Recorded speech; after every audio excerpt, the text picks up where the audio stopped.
Princípio onde os idiotas tentam vencer discussões e os não idiotas tentam vencer.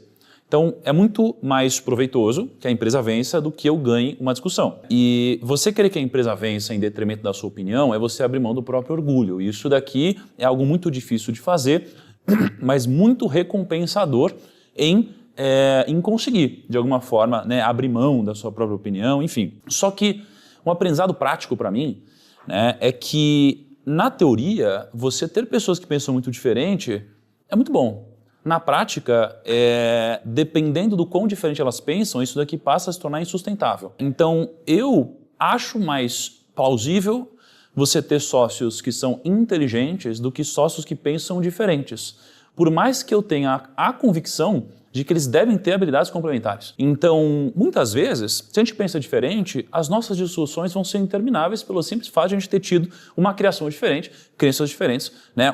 Uma teia aqui na nossa cabeça que faz com que a gente simplesmente tenha convicções completamente opostas. E a gente tem discussões sem fim. Então, o que eu acredito? Eu acredito que a gente tem que pensar muito parecido. Eu acredito que a gente tem que ter valores muito parecidos. Só que, no final das contas, a gente tem que ser muito complementar. Habilidades complementares. Exatamente. Porque imagina o seguinte, quando você tem 2 pessoas, já é muito difícil. Quando você tem 5 pessoas, já é muito difícil. Porque você tem sempre uma relação progressiva de número de interações possíveis quando você tem mais de um sócio. Então, se temos 2 sócios, eu para ele para mim. Então, são 2 interações possíveis. Se somos em 3, a gente tem eu para ele para mim, eu para ele para mim e entre eles. Então, são 6 interações possíveis. Então, cada uma pessoa que você adiciona nessa equação, você começa a ter um número cada vez mais exponencial, onde fica muito impossível de você lidar com um controle emocional que vai te fazer conseguir passar por períodos de turbulência por muito tempo. Por isso que eu acho que muitas vezes o empreendedor acaba se machucando tanto emocionalmente que, por mais que tecnicamente você seja muito bom e esteja no mercado bom, a emoção às vezes acaba te anulando. Então eu entendi que os pensamentos diferentes eles vão acontecer quando as pessoas são inteligentes, né? Acho que é natural, porque no final das contas a gente quer chegar no mesmo lugar, mas eu entendi que só os que pensam parecidos e têm habilidades complementares vão me gerar uma relação de custo emocional muito baixa perto do resultado que eu vou atingir. Não significa que todos têm que pensar igual, mas todos têm que ser inteligentes. Então, eu acho que tem um pouco dessa ponderação no meu ponto de vista. Você acha que o orgulho é inimigo da inteligência? Ou seja, o orgulho pode tornar alguém muito inteligente, até um pouco burro? Não, eu acho que o orgulho ele não é inimigo da inteligência, ele é inimigo do resultado. Porque ninguém deixa de ser inteligente com orgulho, mas as pessoas deixam de conseguir desempenhar a inteligência que tem aqui fora e transformar isso em resultado. Então, vamos refrasear. Você acredita, então, que o orgulho é inimigo do uso da inteligência? Com certeza, porque a gente tem o caminho óbvio e a gente tem o orgulho, que no final das contas quer colocar uma opinião que no final das contas a gente até acha que nem é a melhor de todas em detrimento do nosso próprio ego. E acho que o empreendedor lidar com o próprio ego talvez seja uma das coisas mais difíceis que tem. Eu vejo às vezes empreendedores que têm tudo para dar certo, estão no mercado bom, já estão ganhando dinheiro, têm dinheiro guardado, têm um time bom e o único inimigo deles são eles mesmos. E aí já vi vários ficando no meio do caminho e cadáveres boiando por causa disso. Por causa do ego. Então, acho que é o maior inimigo do empreendedor que está no mercado bom. O orgulho é inimigo... Mais uma frase, hein? Olha aí que bacana. Frases para postar no Instagram. O orgulho é inimigo do uso da inteligência. Aliás, só para adicionar, eu acho que um dos maiores aprendizados que eu também tive com sócios é que os sócios têm que ter um nível de ego diferente. Porque quando o nível de ego ele é idêntico, né, vocês vão ter problemas. Porque vão ser duas pessoas que vão competir não em prol do que é melhor para o negócio, mas sim em prol do que vai satisfazer o seu eu interior. Né? Funciona também para um relacionamento? Imagina, você está casado há quanto tempo, Xerto? Eu há 37 anos. Imagina. Não adianta competir que vai perder. Não. Se competir vai perder todas. Mas eu já ia perder no primeiro ano. Mas eu acho uma coisa, eu estava ouvindo aqui o Thiago falar e acho sensacional o que ele disse, mas assim, eu acho que uma coisa que é péssima é a arrogância. Eu acho que o empreendedor tende a ser arrogante em muitas situações. Eu acho o seguinte, empreendedor tem que ter autoestima... Não, tem que ter autoestima elevada. Tem que ter autoestima. Mas autoestima elevada não é a mesma coisa que arrogância. Ela é um pouco vizinha da arrogância. Se deixar, ele cai para o outro lado, né? Mas a arrogante é o cara que acha que é melhor do que todo mundo. Isso. O cara que tem autoestima elevada, ele só sabe que ele não é pior do que ninguém. Ele não se acha melhor do que ninguém, mas ele sabe que ele não é pior do que ninguém. É bem parecido, tem ali, mas é diferente, cara.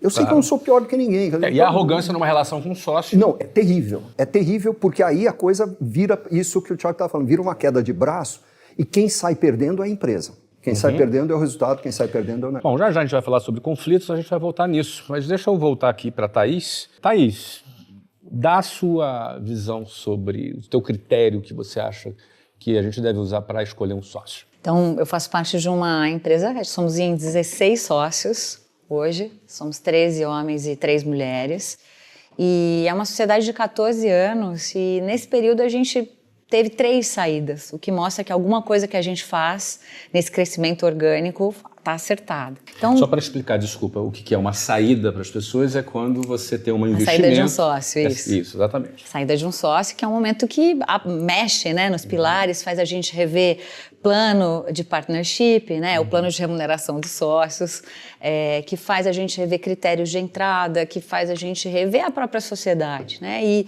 acho que uma coisa muito acertada que a gente faz é envolver todos os sócios no processo de contratação, né, de avaliação daquele novo membro. Por quê? Porque se eu vou viver valores similares, eu preciso ir lá na fonte e ver por que valores essa pessoa vive, né? Como é que ela toma a decisão na vida dela, de onde ela vem em termos de histórico de vida. SLT dificilmente vai servir para uma sociedade de empreendedores, né? Se o pilar ali da segurança é muito importante para aquela pessoa. Então, o momento de vida, eu acrescentaria em tudo que você trouxe, né? Valores similares, competências complementares, mesmo momento de vida e absoluta transparência nas regras de remuneração. Isso para a gente tem sido mais importante do que remunerar igual ou dar vetos e votos iguais. Por quê? Porque se eu sei qual é a regra do jogo e eu sei que eu estou em níveis diferentes de contribuição à sociedade e de recebimento, eu posso abrir os números todos, eu posso abrir quanto todo mundo ganha, porque eu sei qual é a regra de largada. Então isso tem sido muito importante. Deixa eu ver se eu entendi uma nuance do que você acabou de dizer. Você acredita, então, que mais importante do que ter uma igualdade entre os sócios é importante saber qual é a diferenciação entre eles? Absoluta Ou seja, transparência. Alguém pode ganhar mais do que o outro. Alguém ganha mais que o outro. Alguém ganha mais do que o outro. Sim. Alguém vai ganhar mais do que o outro. E todos sabem disso e não só sabem, como reconhecem o valor daquela pessoa naquele determinado assunto que desempenha. Todos sabem tudo. Todos Perfeito. sabem custo, todos sabem rentabilidade, todos sabem o percentual, todos sabem o recebimento. E aí é quase como se você tivesse ali na própria sociedade uma máquina, uma engrenagem do wannabe. Eu olho e falo, puxa, se eu fizer tudo isso, eu consigo estar ali. Chego lá. Né? Ou seja, essa transparência para você é um requisito para que isso Porque o que a gente funcione. aprendeu? Quando era tudo igual, os diferentes eram tratados da mesma maneira. Então, quem contribuía mais ganhava a mesma coisa. E a gente começou a construir uma sociedade de gato gordo. Perfeito. Né? Que é tudo que o empreendedor não quer. Perfeito. Né? Então, é melhor sempre Então, ter não sócio. pode ser igual. Não deve ser igual. Claro que cada sociedade... As competências precisam ser reconhecidas, porém, para que isso funcione bem, é preciso ter transparência. Mas, antes de tudo, alinhamento de valores. Então, isso é fundamental. E como é que fica a questão do ego nisso? Porque o Thiago citou essa questão do ego, o orgulho, e de repente um ganha mais do que o outro. E isso, como é que essa dinâmica na prática, essa digestão funciona? É por voto? Como é que funciona isso? Gente, ego é necessário à sobrevivência, né? Necessário, essencial. Você acorda de manhã porque você tem um ego, porque você quer algo além, porque você quer entregar, porque você quer impactar. Enfim, é saudável. Perfeito. Uma pessoa que não tem ego numa sociedade... E essa conciliação dos egos, como é que ela funciona? Essa conciliação dos egos, eu acho que é o tempo de convivência dessa sociedade. Então, o tempo para a sociedade ele é muito importante. E o que eu percebo nos clientes, né, nosso negócio é recrutar executivos e montar conselhos. A coisa mais difícil é a gente recrutar sócios para a gente mesmo, porque, né, imagina o crivo e o grau de criticidade, né? Então a gente percebe o seguinte, que a sociedade ela vai se autorregulando. A gente sabe quem tem mais ego, a gente sabe quem tem menos, a gente sabe quem vai espanar num momento difícil. É quase como se esse ambiente, onde somos unidos por valores comuns e um objetivo muito claro, a gente tem muita clareza do que a gente quer ser, né? Então eu tenho valor numa ponta e eu tenho indicador ou objetivo na outra. O ego ele vai se regulando aqui no meio. Na prática, é voto. Isso é na prática. Alguém está muito viajando, está muito fora do eixo do que quer, ou querendo discutir uma regra, ou querendo ir muito fora do esquadro, então a gente tem votos e a gente tem governança.